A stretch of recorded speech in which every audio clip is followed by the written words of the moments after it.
Bueno, hemos venido, como todos lo sabemos, este tiempo hemos apartado este espacio para compartir esta serie que tiene por nombre El mensaje de Cristo a su iglesia. Y pues está basado bíblicamente en el libro de Apocalipsis. Y en el Apocalipsis está el mensaje del Señor a las 7 iglesias. Hemos navegado por algunas iglesias. La primera iglesia que tuvimos la oportunidad de ver fue la iglesia de Éfeso, ¿verdad? Luego vimos la iglesia de Esmirna, que terminamos el domingo anterior, y hoy comenzamos con la iglesia de Pérgamo.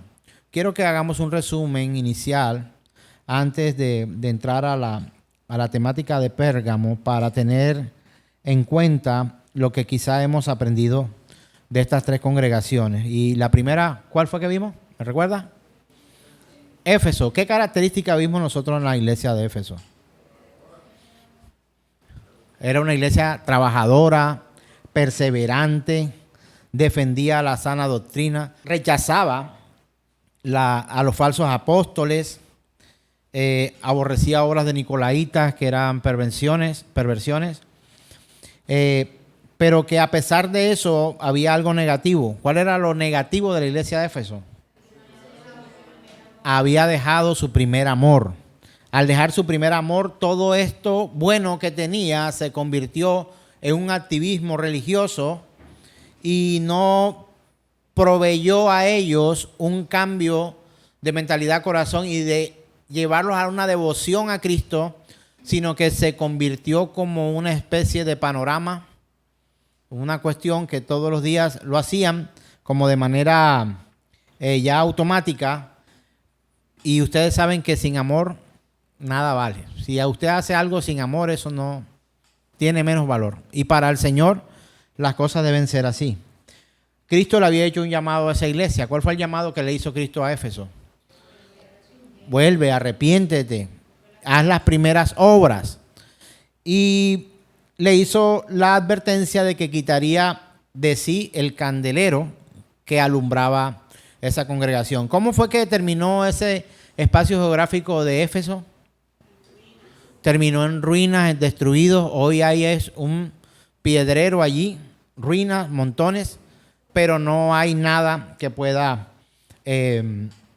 verse de qué jactarse nadie, porque al parecer el candelero sí fue quitado. El Señor cumplió lo que dijo y no hay nada allí.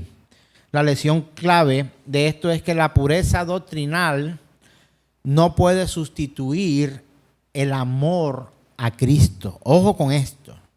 Usted y yo podemos tener una muy buena doctrina, aprender muchísimo, saber mucho, pero si nosotros eso supera el amor que tenemos por el Señor, eso no sirve de nada, porque somos sencillamente unos informados. Tenemos información, pero no hay ni formación en el carácter, ni transformación de nuestras vidas para rendirnos al Señor. La segunda iglesia que vimos tenía por nombre Esmirna. Y bueno, la encontramos en Apocalipsis 2, del 8 al 11 también. Ahí encontramos el mensaje del Señor fuerte también para esa congregación. ¿Cuántos errores le encontró el Señor a Esmirna?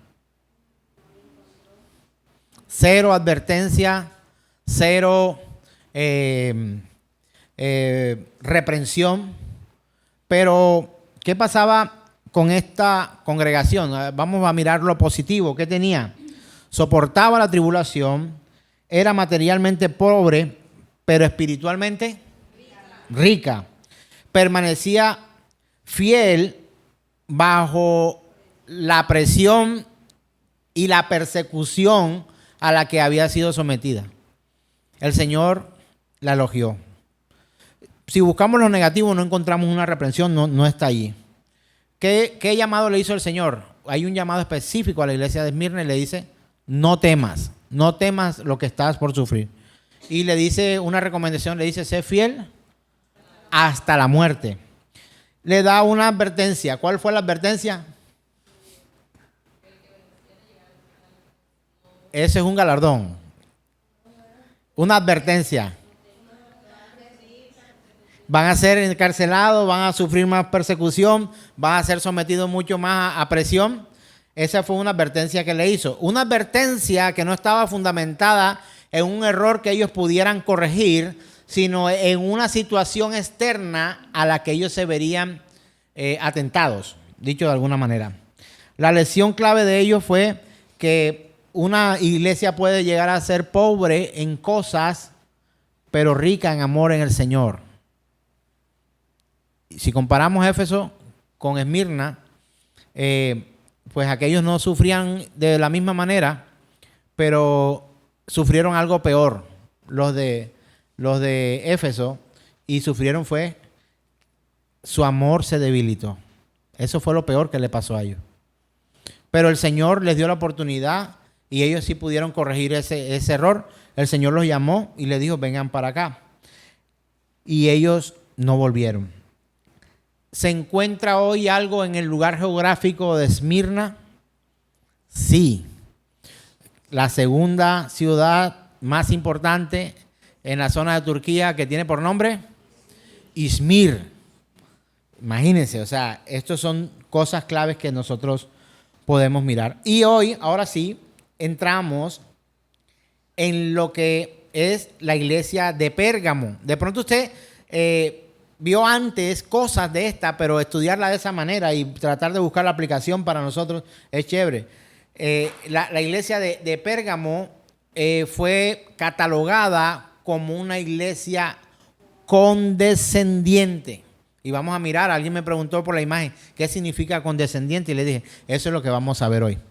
Para ello vamos a ir a la Escritura, por supuesto, nuestra fuente, Apocalipsis capítulo 2, y vamos a leer verso 12 en adelante.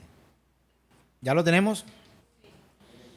Dice Apocalipsis capítulo 2, verso 12 en adelante, un mensaje a Pérgamo, dice, y escribe al ángel de la iglesia en Pérgamo. ¿Quién escribe? El que tiene la espada aguda de 2 filos dice esto. ¿Qué dice? Léalo conmigo. Yo conozco tus obras y dónde moras. ¿Dónde está el trono de quién? De Satanás. Pero retienes mi nombre y no has negado mi fe, ni aun en los días en que Antipas, mi testigo fiel, fue muerto entre vosotros, donde mora Satanás. Verso 14. Pero tengo unas pocas cosas contra ti, que tienes ahí a los que retienen la doctrina de Balaam, que enseñaba a Balac a poner tropiezo a los hijos de Israel, a comer de cosas sacrificadas a los ídolos y a cometer ¿qué? Fornicación. Verso 15. Y también tienes a los que retienen la doctrina de los nicolaitas, la que yo aborrezco. Por tanto, ¿qué dice el Señor? ¿Cuál es el llamado? Arrepiéntete, pues si no, vendré a ti pronto y pelearé contra ellos con la espada de mi boca. Verso 17. El que tiene oído, oiga lo que el Espíritu dice a las iglesias. Viene ahora la promesa, el galardón.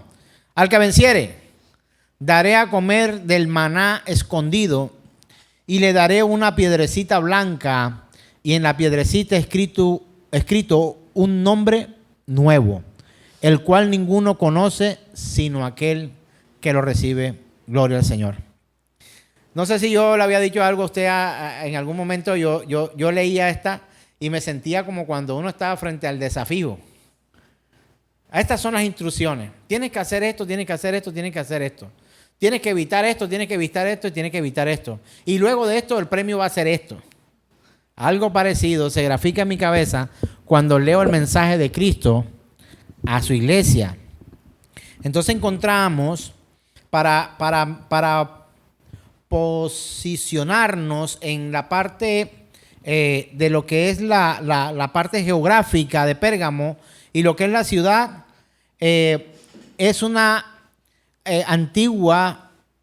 surgió de la antigua Grecia, situada también en la misma zona en Turquía. en una ciudad que tiene por nombre Misia, cerca, que alcanzó su máximo esplendor como capital del reino Atálida entre los siglos 3 y 2 antes de Cristo. Siglos 3 y 2 antes de Cristo. Se destacó allí algo muy importante. Era una ciudad enorme y tenía un altar famoso a Zeus, ese dios griego. Imagínese usted, el dios de máximo poder que tienen los griegos. Allí se construyó un altar para Zeus de unos tamaños y una proporción inimaginable, construido a Zeus en aquel lugar. Esta zona se destacó porque allí se halló o se manejó la biblioteca más grande y más importante de la antigüedad. Tremendo dato. Ahora, recuérdeme cómo se llama la iglesia de la que estamos hablando. Pérgamo. ¿A qué se le viene a la cabeza cuando usted escucha la palabra Pérgamo? Pergamino. Este es un aspecto clave. Se cree que en esta ciudad se empezaron a tecnificar de manera poderosa, con una alta calidad, lo que hoy conocemos nosotros como los pergaminos. Viene de allá. Y el pergamino era inicialmente una piel de animal, podía ser de oveja, de cabra, de ternera, depilada, estirada, se preparaba para escribir sobre ella, para encuadernar libros, y siendo un material muy, muy duradero para poder escribir. Por eso ellos fueron catalogados como la ciudad con la biblioteca más grande y mucho más funcional. Fue denominado el pergamino así debido a la antigua ciudad llamada Pérgamo, donde se producían en alta calidad. Era romana, una ciudad importante bajo el dominio romano, siendo el primer lugar en Asia Menor en tener un templo imperial dedicado a Augusto, al emperador de Roma. Entonces ya le estoy hablando de que antes los griegos le hicieron un templo gigantesco ¿a quién? A Zeus. Y luego los romanos le hicieron un templo tremendo al emperador. ¿Con qué asociamos entonces ahora a Pérgamo? Con idolatría, muy bien. Idolatría. La idolatría de aquel lugar era algo tremendo. Hay que hacer una diferencia porque usted puede encontrarse con el Museo de Pérgamo. ¿Dónde cree usted que queda el Museo de Pérgamo?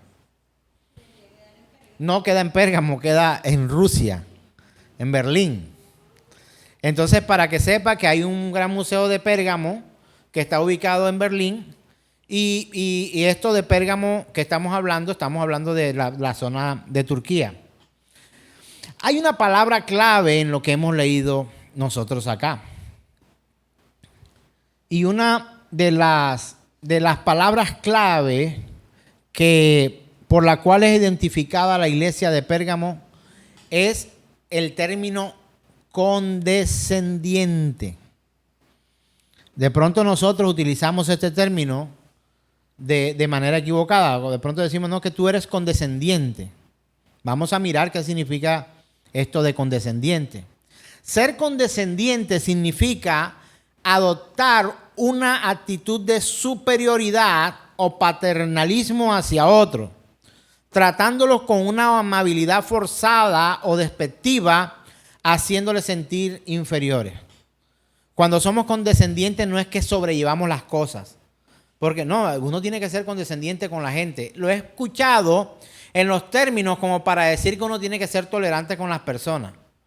Pero esa tolerancia, si bien se pudiera utilizar este término, es una tolerancia, yo podría llamarla macabra, como por decirlo de alguna manera, despectiva. O sea, es como decir, mira, no te preocupes, yo entiendo tu condición mental, tu ignorancia, eso es ser condescendiente. tratar a las personas con un nivel de superioridad, el cual no está bien tomar.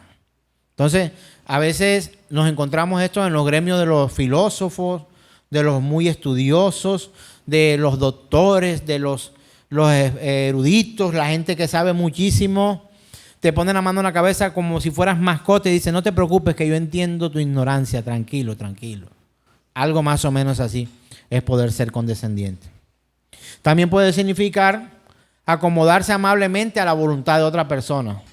Es como cuando está bien y la risita y la cara como de ponqué, pero por dentro está diciendo, estás loco, yo no pienso hacer absolutamente nada de lo que tú me estás diciendo.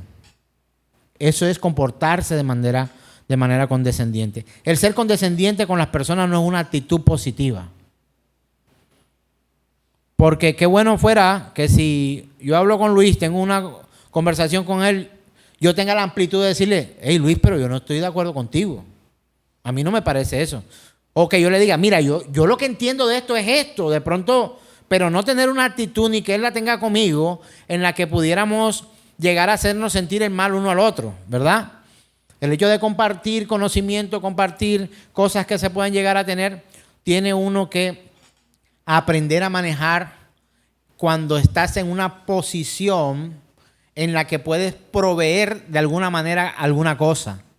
Proveer un consejo, proveer riqueza, proveer ayuda y no tener una actitud condescendiente con las demás personas. ¿De acuerdo? La intención es no hacer sentir inferior al otro, pero de manera honesta, no como una posición. Yo no sé, ¿te has encontrado con gente que ahora leyendo un poco acerca de esto puede llegar a ser condescendiente? Gente que pudiera de pronto hacernos sentir a nosotros de menor condición y ellos de mayor condición por alguna característica o algún elemento que llegara a tener. Nosotros no podemos como cristianos, como creyentes, actuar de esa manera. De hecho, la Escritura habla de que tenían todo y lo compartían todos y vivían en alegría de corazón los unos con los otros de manera fraternal. Y si alguien tenía algo, lo compartía. Y si alguien sabía algo, lo compartía. Y con el Señor no nos podemos jactar de eso, ni de lo que tenemos, ni lo que podemos, ni de lo que sabemos, porque Él es nuestro Dios todopoderoso quien provee todas las cosas. Entonces, cuando el Señor le da libertad a los israelitas desde Egipto, no solamente estaba tratando con un problema de esclavitud, también estaba tratando con un problema de paganismo y de influencia. No sé por qué algunas incluso congregaciones tienen como por no sé, costumbre o como por información, considerar que todo lo que Israel hace es bueno. Y no todo lo que Israel hace es bueno. Ni hoy ni antes. Porque si hay una nación que ha sido reprendida por Dios, es esa. Y cada vez que se apartaba el Señor, tenga. Cada vez que hacía algo malo, tenga. Pero no podemos justificar todo lo que esa nación haga, hace o hizo sencillamente por ser Israel. No. Hermanos israelitas hoy escupen sobre el nombre de Cristo Jesús. Nosotros tenemos que ser claros con esto. Y a muchos no les gusta que nosotros hablemos de esto. Pero tenemos que compartirlo, enseñarlo. Usted busque un israelita en su religión que no es el cristianismo, sino que el judaísmo, detestan a Cristo Jesús. Lo llaman burro. Y un montón de groserías más. Como asno. Entonces, saber que en todos los tiempos de Israel hubo no solamente creyentes y gente devota rendida al Señor, sino que también hubo incrédulos y paganos entre ellos. Igual hoy. Igual hoy.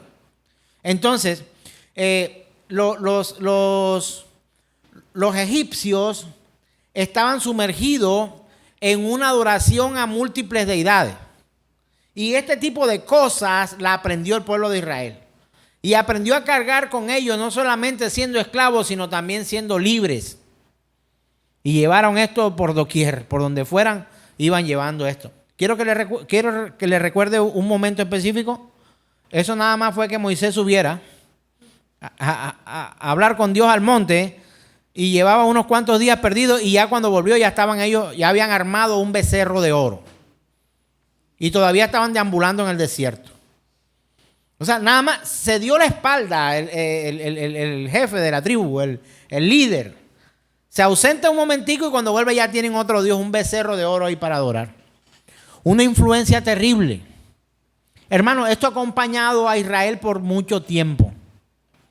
No solamente idolatran deidades, sino también personas y personajes aún hoy en la actualidad.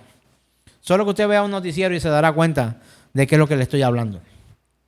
Entonces, aunque ellos declaraban una lealtad al Señor, tenían una influencia pagana y politeísta dentro de sus mentes y de sus corazones.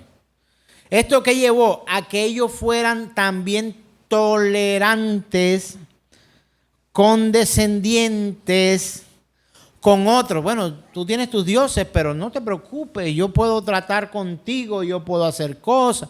No, como nosotros tenemos al Dios real aquí, entre nosotros el Dios real. Vamos a ser condescendientes con ellos. Y permitieron transacciones espirituales incorrectas porque ellos sentían que eran superiores y que tenían que ser condescendientes con otros. Esto lo llevó al fracaso, hermano. Esto lo llevó al fracaso. Fue una irracionalidad de idolatría la que vivieron. Y si nosotros vamos a la escritura, vamos a Levítico capítulo 18, verso 1 al 5, y vamos a encontrar algo muy importante allí. Dios entrega mandamientos fundamentales para rechazar esas prácticas. Y miren lo que ocurrió acá, lo que dice el Señor en Levítico 18, 1 al 5. ¿Ya lo tenemos? ¿Lo leemos juntos? Dice: habló Jehová a Moisés diciendo, ¿qué le dijo? Habla a los hijos de Israel y diles: yo soy Jehová vuestro Dios, no haréis como hacen en tierra de Egipto, en la cual morasteis, ni haréis como hacen en la tierra de Canaán, a la cual yo os conduzco, ni andaréis en sus estatutos. Mis ordenanzas pondréis por obra, y mis estatutos guardaréis, andando en ellos. Yo Jehová vuestro Dios. Mire, esa es la firma del Señor. Yo Jehová vuestro Dios. Verso 5. Por tanto guardaréis mis estatutos y mis ordenanzas, los cuales haciendo el hombre vivirá en ellos. Y otra vez vuelve y firma el Señor. Ahí está la firma del Señor. Yo Jehová. Yo el Señor. Yo Elohim. Yo el Dios Todopoderoso.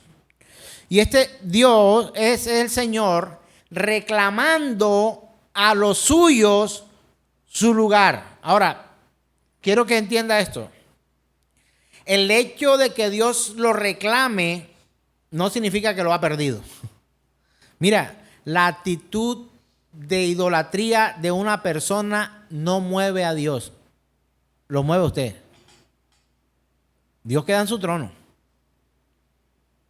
Dios queda en su trono. Y tenemos que comprender esto, hermanos, porque la pretensión muchas veces nuestra es quitarle a Dios el primer lugar y empezar a poner sobre nosotros dioses falsos, que es idolatría. Algunos de ellos no tienen rostro, sino tienen más cara de emoción o de elementos personales nuestros que de una deidad tipo India o Egipto, o esas figuras que pudiéramos llegar nosotros a adorar. Ahora mire Levítico 18, 24, por favor.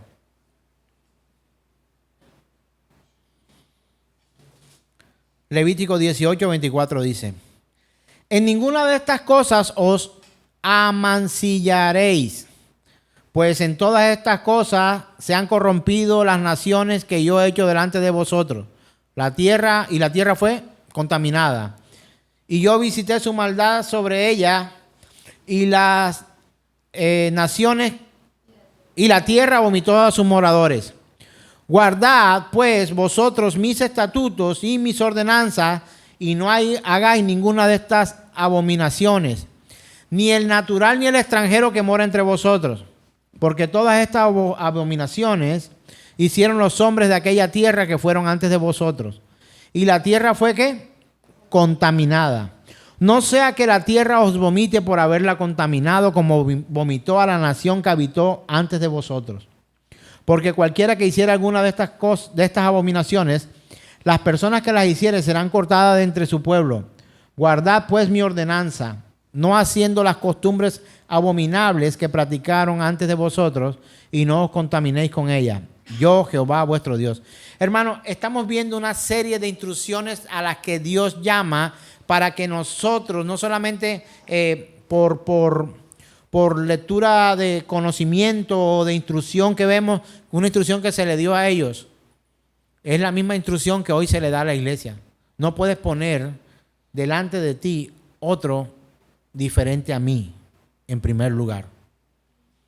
Hermano, si Dios no está en primer lugar en la vida del creyente, todo lo demás está mal puesto. Todo lo demás está mal puesto. Entonces, ¿qué vemos en Pérgamo? Vemos ahora a una iglesia muy amigable con el pecador. Una iglesia muy amigable, muy permisiva, muy que corre la cerca para que sus principios puedan ser vulnerados. El escritor John MacArthur dice: el término mundalidad parece ser muy arcaico para la iglesia de hoy. Me encanta esto, porque es que aún nosotros hemos tratado de suavizar nuestro lenguaje para no ofender a otros. Hermano, en la iglesia hay santos y hay pecadores. ¿De cuál somos? ¿Santos o pecadores? Seguramente lo más fácil para nosotros será decir que somos pecadores para no tener más problemas. Pero la iglesia es la conformación de los santos que Dios ha escogido para instruir y guiar. Hermano, tú y yo no debemos rebajar ese nivel que Dios ha colocado. Escuche estos términos: la congregación de los justos, la congregación de los santos. Esa es su iglesia, hermano. Pero nosotros reducimos, acomodamos a nuestras propias concupiscencias, permisivos, y cuando vamos a ver estamos perdidos.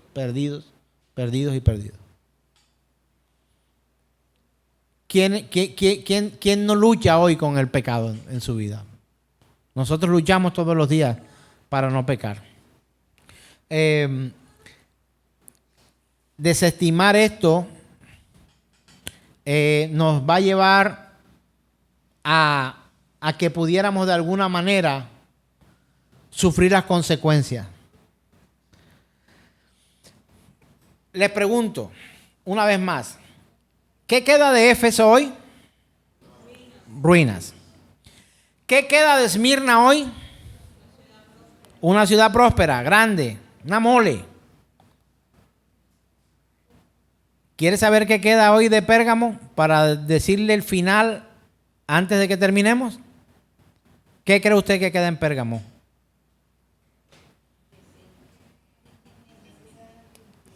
No sabemos si se arrepintió. Muy bien. Y si se arrepintió, ¿qué espera usted que ocurra? Una ciudad próspera. Y si no se arrepintió, ¿qué espera que haya? Ruinas también, ¿verdad? Porque ya hemos visto un patrón con Éfeso. Hay ruinas. Ya los veo googleando. Hay ruinas. ¿Por qué hay ruinas hoy en Pérgamo? Porque se portaron condescendientes con el pecado y la maldad. ¿Por qué? Porque toleraron la mundanalidad. Porque permitieron que la iglesia se convirtiera en un lugar donde las reprensiones entraban por un oído y salían por otro. Hermano, eso podemos ser usted y yo. Hermano, hay temas que usted y yo no, que usted conmigo no quiere tratar. Ni yo con usted. Pero ¿sabe qué es lo sano, hermano? Tratarlos. ¿Qué te pasa si te sale una infección en el pie y no la cuidas? ¿Qué puede llegar a pasar? Te puedes quedar sin pie. Hermano, yo no estoy pidiendo que me diga sus recónditos secretos. Si usted no está dispuesto a hacerlo, pues dígaselo al Señor y tome nota de lo que el Señor exige. ¿Qué le dijo el Señor a la iglesia de Pérgamo?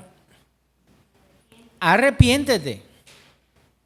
¿Para qué? Para no quitar tu candelero. A diferencia de Éfeso, que fue la iglesia que tratamos al principio y que hoy está en ruinas, esa parte de la tierra, encontramos que la justicia de Dios fue manifiesta ahí. Hermanos, encontramos que la justicia de Dios también fue manifiesta en Pérgamo. Pérgamo toleró y toleró. No, pero es que, pastor, uno tampoco puede ser así. ¿Así como? No, uno no puede ser tan estricto. Es que no, yo no estoy siendo estricto. Estricto es el Señor. Es que usted no puede ser tan serio. Es que yo no soy el serio. El serio es el Señor. Es que usted no puede ser tan radical. Es que yo no soy radical, hermano. El radical es el Señor. Y somos nosotros los que nos sujetamos a las condiciones de Dios y no nosotros poner las condiciones para que se sujete Dios a nuestras condiciones. Hermano, públicamente, yo también soy un pecador como usted. Yo también tengo que sujetar mi carne. Yo también tengo que arrepentirme de pecado. Yo también tengo que luchar todos los días con la mundanalidad, con la carnalidad, con el ambiente, con absolutamente todo. Y a veces somos condescendientes. Yo lo he sido. No sé si usted. ¿O solo yo? Bueno, levante los que conmigo también han caído en ese error. Bien, hermano. Empecemos por ser honestos. Y ya empezamos. Porque no somos Pérgamo. No lo somos. Pero sí esta enseñanza del Señor a su iglesia nos compete. No somos Éfeso, pero nos interesa la instrucción a Éfeso. No somos Esmirna, pero nos interesa cuál fue la instrucción para Esmirna. Y no solo eso, sino también los resultados. El Señor llama a Éfeso. ¿Y qué encuentra en Éfeso? No hay respuesta positiva a la instrucción de Dios. ¿Qué vino a Éfeso? Ruina. El Señor llama a Esmirna y le dice, vas a tener unas situaciones. Y le da unas instrucciones. ¿Qué hizo Esmirna? Escuchó, puso por obra, practicó los principios que Dios le dio. ¿Qué tenemos hoy? Una ciudad, pero quiero hacer un énfasis en lo de la actualidad, pero quiero que usted no solamente califique el que la iglesia hizo o lo que no hizo porque hay o no una ciudad, porque en Esmirna hay pecado. En Izmir, allá en Turquía, hay maldad, hay persecución contra los hermanos. No todos aman al Señor allá. Él en su soberana voluntad, hasta donde vamos, y vamos a mirar más adelante cómo nos lleva esto para ir paso por paso, pero encontramos que Éfeso no obedeció, ruina. Encontramos que Esmirna obedeció, una ciudad existente hoy, importante. Y ahora Pérgamo, una ciudad llamada también a que dejara de ser condescendiente y tolerante, y me he adelantado al final, que al parecer no da respuesta de acuerdo a la solicitud del Señor, también encontramos ruina. Eso no puede ser casualidad. Santiago capítulo 4, verso 4.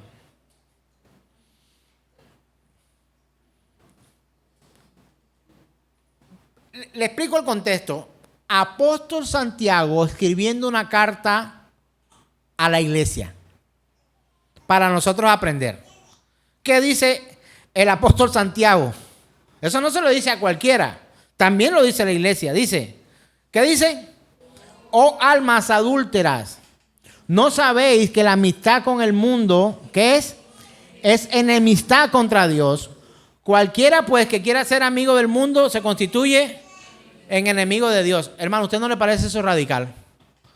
Eso es radical, hermano, radicalísimo. Pregunto, ¿tú eres así de radical? No, no lo somos. Nosotros somos amigos del pecado. Nosotros somos condescendientes con los pecadores. Nosotros somos tolerantes con las cosas. Mira, y en el gremio donde yo me muevo, y Grace sabe perfectamente lo que estoy diciendo, nosotros decimos cosas como que, no, que cada cual haga lo que quiera. Trabajando en ente gubernamental, hermano, uno tiene que, de hecho, ten cuidado porque te puedes llevar una demanda. Pero eso no significa que nosotros tengamos que aceptar lo que Dios ha dicho que está mal. Leamos nuevamente Santiago 4:4. Oh almas adúlteras, ¿no sabéis que la amistad con el mundo es enemistad contra Dios? Cualquiera pues que quiera hacerse amigo del mundo se constituye en enemigo de Dios. Hermano, una falla de la iglesia de hoy te la tengo que contar aquí entre nosotros. Y obviamente pues este mensaje va a salir y no voy a editar esta parte, pero voy a decirle algo. La iglesia hoy trata de hacer sentir bien al pecador. Trata de hacer sentir cómodo al pecador. Trata de hacer sentir bien recibido al pecador. Trata de cargar al pecador, arrullarlo para ver si se llegara a quedar y pudiera arrepentirse de sus pecados. Eso es condescendencia.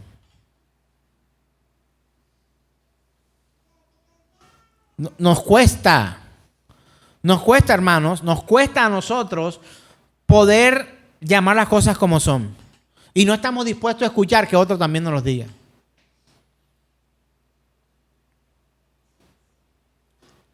Nos cuesta, ¿sí o no? A mí me cuesta tener que tolerarlo. Y no es solamente tolerarlo, sino que también soy y somos muchas veces partícipes de lo que Dios repudia. Lo somos. Y de eso tenemos que arrepentirnos. Hablaba con mi esposa y le decía, hay cosas que he tolerado.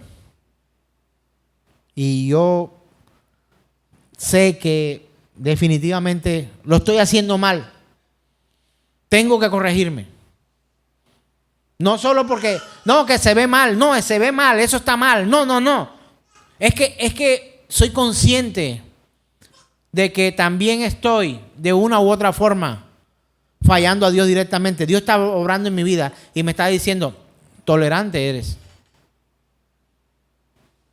Y quizás tú y yo estamos viviendo la misma circunstancia.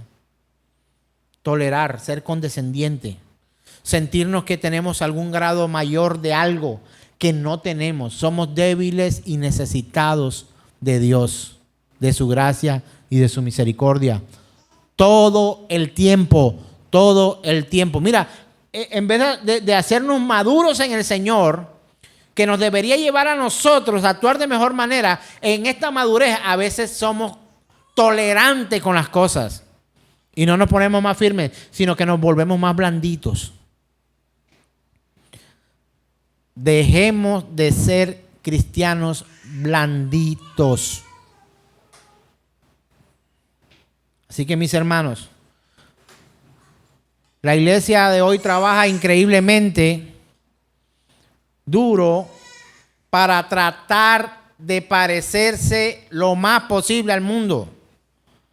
Mira, eh, nosotros hemos ido evolucionando también en algunos aspectos. Pero a veces, en algún tiempo de nuestro llamado al Señor, tratamos de adecuar los espacios para que pareciera todo menos una iglesia. Un error. Tratamos de hablar de manera en que no se den cuenta que somos cristianos. ¿No te ha pasado? No, la forma en que yo hablo es una forma muy académica. Yo no puedo eso de gloria a Dios, hermano, aleluya, amén. Eso no podemos usar esas cosas porque eso aleja a la gente. ¿Cómo que aleja a la gente? El apóstol Pablo decía, no me avergüenzo del evangelio, porque es poder de Dios, ¿para qué? Para los que creen.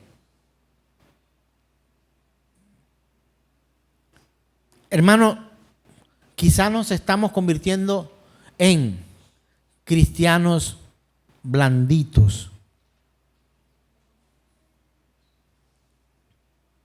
Y necesitamos pararnos firmes. Estamos llamando al pecado, lo estamos llamando, no, esas son cosas personales. Cuando tú confrontas a alguien con una, no, mira, tú eres pastor y todo, pero eso no te permito. Tú no puedes entrar a hablar conmigo de esas cosas. Mira, si no lo hablamos nosotros, entonces tú con quién los hablas. Ahora, ¿yo soy entrometido en tu vida? No lo soy. Pero si tus problemas de alguna manera llegan a mí, a mis oídos, yo tengo que tratar de buscar la forma de que tú seas confrontado y yo también.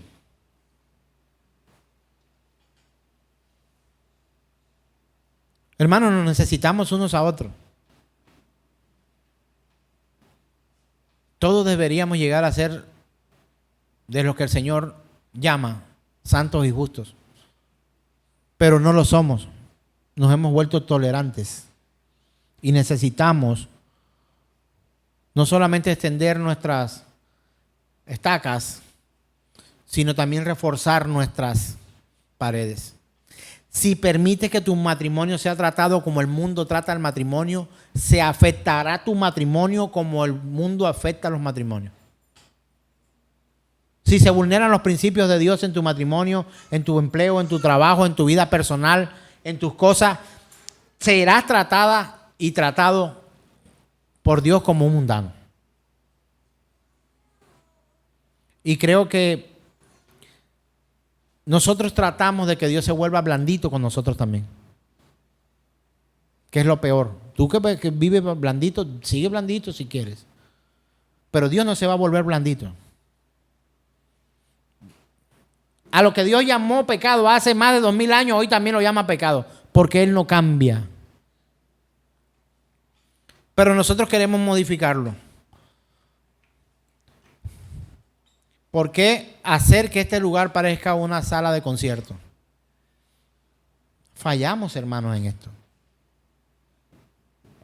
¿Por qué buscamos que la comodidad al pecador sea tratarlo lo mejor posible para que no se vaya y no decirle la verdad? Así vivimos, hermanos. Por eso hay unas más llenas que otras. Porque la identidad no es Cristo, sino la tolerancia que se da en muchas congregaciones conforme al pecado.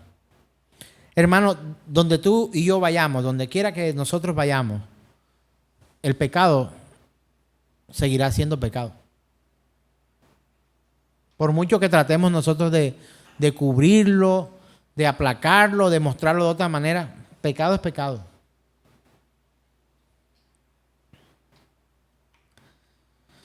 Ay, Dios mío. La filosofía del pragmatismo llegó a las congregaciones. Y está cambiado todo esto práctico, tratando de sustituir la instrucción poderosa de Dios en su palabra. Seamos conscientes de lo que hoy está haciendo el Señor. Muchos hoy cierran los ojos ante la condición en la que se encuentran. Hermano, tú y yo debemos dejar de ser tan tolerantes con cosas que estamos tolerando que no deberíamos tolerar. Y no tiene que convertirse solo en un discurso, hermano. Hagámoslo. Ayúdame y yo te ayudo. Pero entender que la ayuda real proviene de Dios y de unos corazones o de un corazón realmente arrepentido que se sujeta, se somete a la soberanía y la voluntad de Dios y sus principios. Se ha tratado de que la iglesia se convierta en un centro terapéutico para la gente. Mira, no podemos arreglar matrimonios como centros terapéuticos para arreglar matrimonios acá con utensilios del mundo. Y psicológicos. Respeto a los psicólogos. Mi hijo es psicólogo, de hecho. Mi mejor amiga es psicóloga. Respeto sus carreras. Pero la psicología no puede con lo que ya Dios dijo que había que hacerse. La psicología no puede sustituir la manera en que Dios dijo que se arreglaban los problemas. El problema del pecado no se trata dando una sesión de terapia diciendo, tranquilo, no te culpes, todos fallamos, tranquilo, no. La Escritura dice es, has caído, arrepiéntete y vuelve al Señor. Eso dice la Escritura. No somos un centro terapéutico. La iglesia no es un centro terapéutico, hermano. No, vamos a la iglesia, ya tenemos un pool de psicólogos que podemos ayudarte en todo lo que tú necesites. Alguna vez escuché eso y creo que fue de mí.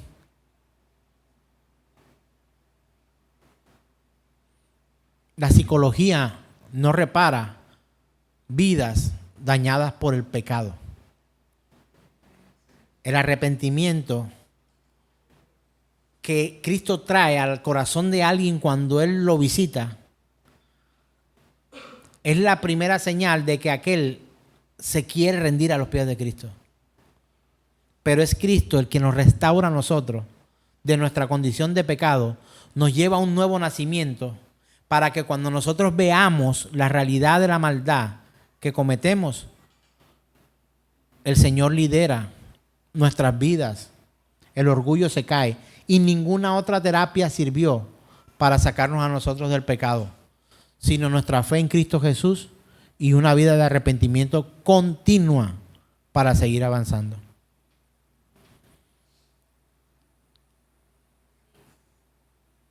Una iglesia que es tal como el mundo